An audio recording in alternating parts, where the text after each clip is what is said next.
I'm happy to report naman na kitang-kita naman natin dito na medyo maganda yung facility. It's a real big upgrade from what it was before.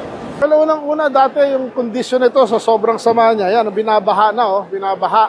Ngayon inangat ito eh. So, parang yung capacity dito dati or the number of days of operation, parang nabawasan to, let's say from, let's say 1 full year, nabawasan ng 25 to 30% dahil sa baha, high tide. Tapos yung inefficiencies nito dahil this is a 50-year-old port. So ngayon, mas mabilis ang mag-unload, mas marami ma-unload, mas maraming days siyang open. So malaking bagay. Ang Nabotas Fishport ang premier fishport natin sa buong bansa. Pag naayos natin ang Nabotas Fishport, yan ay nagsisignify na bubuti at patuloy na bubuti yung mga regional fishports, municipal fishports natin. At malaking epekto yon sa kabuoang fishing industry. Mga DDS, may ganyan kayong tatay nyo. Siyempre wala, kay Pugo ang inatupag niya. Imbes magandahin yung mga port ng bansa natin, ang pinaganda ni Duterte, ang mga Pugo Hub. Pinadami niya ang Pugo Hub sa Pilipinas. Yun di puta. Diba? Ang galing ng ating Pangulo, ito ba yung hindi nagtatrabaho? Sasabihin na naman anong nagawa mga animal kamo. Kung ako sa inyo mga DDS, punta kayo doon. Sarap nyo talaga panghahampasin ng banyera ng isda. Para makita nyo yung katotohanan. Mamuhay kasi kayo sa realidad.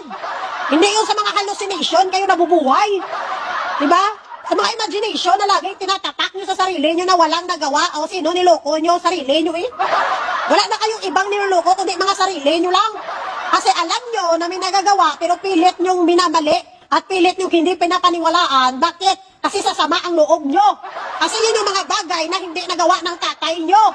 Ay imbes na pagandahin, taunlarin, gawing moderno, ang mga port ng Pilipinas, ng mga kababayan nating mangingisda, ang ginawa ni Duterte, inuna niya yung mga pugo kung paano dumami. Kung paano dumami ang Pugo Hub sa Pilipinas, na halos punuin niya na ang Luzon sa Pugo Hub. Oh, kaya nga si Roque, sa sobrang kasakiman, ayun, nag-land grab. Naging land grabber si Roque para tayuan din ng Pugo Hub. Diba? Ito yung Pangulo natin na hindi talaga iniiwan ng ating mga kababayang mangingisda. Hindi lang po mangingisda, pati po ang ating mga kababayang magsasaka. Kung mapanood mo lahat ng mga video ng Pangulo, makita mo yung mga reaksyon ng mga tao, talagang masayang-masaya sila. Yung mga DDS na niya hindi natuwa. Amot na nun sila kaklase ka mga nilalang ini. Ano klase ng mga tinuga ini na sa tuwing may ginagawang proyekto ang Pangulo na napapakinabangan ng mga Pilipino, ng sambayan ng Pilipino, kinakagalit nila. Hindi sila natutuwa, nadidisappoint sila.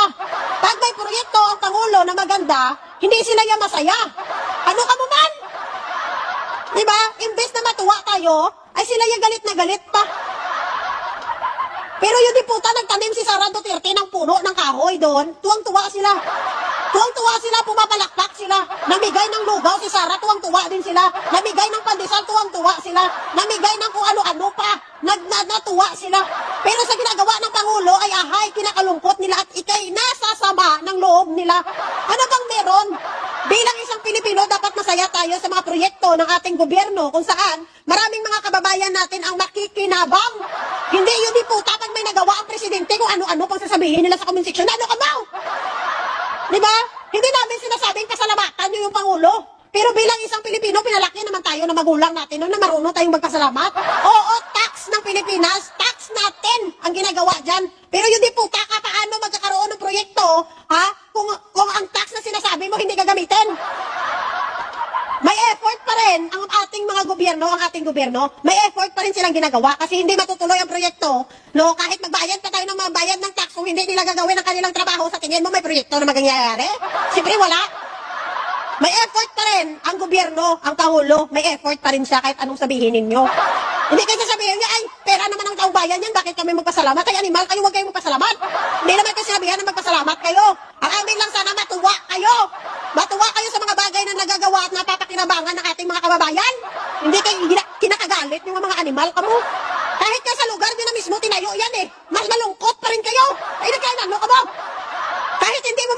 Pangulo, kung may nagawa, nakabutihan, palakpakan! Hindi kayo sasama ang loob ng mga animal kamo. Bintang-binta talaga yung mga lusartan sa mga DDS eh. Diba? Kaya allergy na allergy din to, bintang-binta din yung mga antihistamine sa mga DDS. Diba? So kung maraming mga butika dyan, mabili talaga ang lusartan at mga antihistamine dyan. Kaya mga DDS, pag may nagawang proyekto na maganda ang Pangulo, kinakagalit nila yan. Hina-high blood sila, nalulungkot sila, nadidepress sila, allergy sila. Lahat na lang yan ang kalungkutan sa buhay, ginsalo na nila. Diba? Imbes nga pumalakpak sila ay sa wakas may mapakinabangan, may napuntahan ang pera ng taong bayan, ay mga yudiputa nila kung ano-ano pang sasabihin sa comment section. Anuhan ka mo man, Pilipino ka mo? Iwasan nyo yung pagiging panatiko nyo. Diba? May mga proyekto ako pag namin na ginagawa si Sara Duterte, nang pumunta sa Burial, ay sabi ko, buti naman, nagpunta ka sa Burial. Nung nagtanim ng puno, kabuti naman nananim ka ng puno, at least napakinabangan ka. Diba? Kahit nakakatawa, na ginagawa ng Vice President yung pangluka lang, pero pinapalakpakan pa rin. Pero di puta, ang dami-dami na nagawa ng Pangulo, sabihin, anong ginawa niya? Mga yudiputa. Ginagawa niyo yung tanga yung mga sarili niyo, kasi alam mo sa sarili mo, may nagagawa ang Pangulo, kaso lang hindi mo matanggap.